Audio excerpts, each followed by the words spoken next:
విజయవాడలోని పళ్ళెం పెద్దేశ్వరరావు ఆసుపత్రి ఎదుట ఉద్రిక్తత చోటు చేసుకుంది. కృష్ణా జిల్లా కలిదిండి మండలం గురువాయిపాలెంకు చెందిన వైదేహి అనే మహిళ కిడ్నీ సమస్యతో ఆసుపత్రిలో చేరింది. అయితే ఆమె కోలుకుంటోంది అని చెప్పిన బాధిత కుటుంబం నుంచి 2.5 లక్షల బిల్లును వసూలు చేసిన ఆసుపత్రి నిర్వాహకులు సాయంత్రం మరణించినట్లు సమాచారం ఇచ్చారు. మృతురాలి పరిస్థితిపై తమకు ఎందుకు వివరించలేదని బాధిత కుటుంబ సభ్యులు నిలదీయగా ఆసుపత్రి సిబ్బంది అనుచితంగా ప్రవర్తించింది. దీంతో ఇరు వర్గాల మధ్య ఘర్షణ జరిగింది. ఈ క్రమంలోనే మృతురాలి మరిది విజయవాడ రిజర్వ్ ఎస్ఐ సుభాష్ చంద్రబోస్ పై ఆసుపత్రి సిబ్బంది దాడికి పాల్పడింది. ఇరు వర్గాల ఘర్షణతో ఆసుపత్రికి చేరుకున్న స్థానిక రాజకీయ నేతలు రాజీ కుదుర్చుకోవాలని ఆసుపత్రి యాజమాన్యం తరపున రాయబారాలు చేస్తున్నారు. బాధిత కుటుంబం వాదను పట్టనట్లు పోలీసులు వ్యవహరిస్తున్నారు.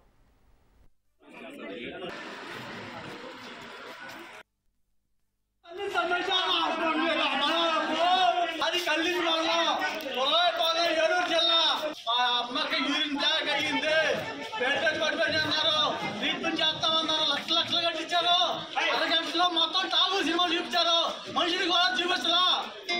నాతో మాట్లాడింది 4-30 నిమిషాలకి 5-30 నిమిషాలకి 10 గంటలు మొత్తం సినిమా చూపించారు. నా తల్లిని చంపేశారు. డాక్టర్ అడిగితే మా బాబాయ్ వస్తే సొంత బాబాయ్ వస్తే సొంతగా వస్తే అడుగుతా వెళ్తే ఈ వాళ్ళు రౌడీగా సమ చేసేసి తలకాలు ఉంటారు. ఇలా ఏంటిది పెద్దేశ్వర ఈశ్వర మనిషిని ఎవరు అని చెప్పారు. జాయిన్ అయిన తర్వాత మేము బడి తీసుకెళ్ళి సేవ తినే నా కొడుకు నేను చెప్తున్నా. తల్లి పోయింది, తలకాలు వచ్చేసారు. నా తల్లి ఇంజక్షన్ చేస్తున్నారో ట్రీట్మెంట్ చేస్తున్నారో తెలియదు. గేట్ దగ్గర రౌడీలనే పెట్టారు. వాళ్ళైతే మనిషిని చూసి వస్తామంటే కూడా లోపలికి పంపట్లేదు. దౌర్జన్యంగా ఉంది ఈ హాస్పిటల్.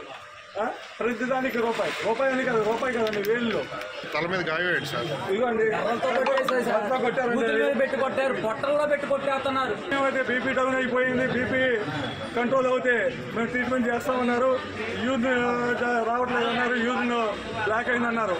4 గంటల టైంలో బీపీ అంటే ప్లేట్లెట్స్ పడిపోయినాయి అంటే ప్లేట్లెట్స్ కూడా తీసుకురావడం జరిగింది. తర్వాత 4:30 టైంలో బీపీ రేజ్ అయ్యింది. బీపీ పనిచేస్తుంది. బీపీ బాగానే ఉంది, కంట్రోల్ అయిపోయింది. ప్లేట్లెట్స్ కూడా బాగా ఎక్కించాము, పర్వాలేదు. యూరిన్ కూడా అయ్యింది, ఏం పర్వాలేదు. కానీ ఆ సమయంలో మళ్ళీ 15,000 పాతికేలు మళ్ళీ బిల్లు కట్టామంటే 25,000 కట్టొచ్చిన తర్వాత అప్పటికే చనిపోయిందండి.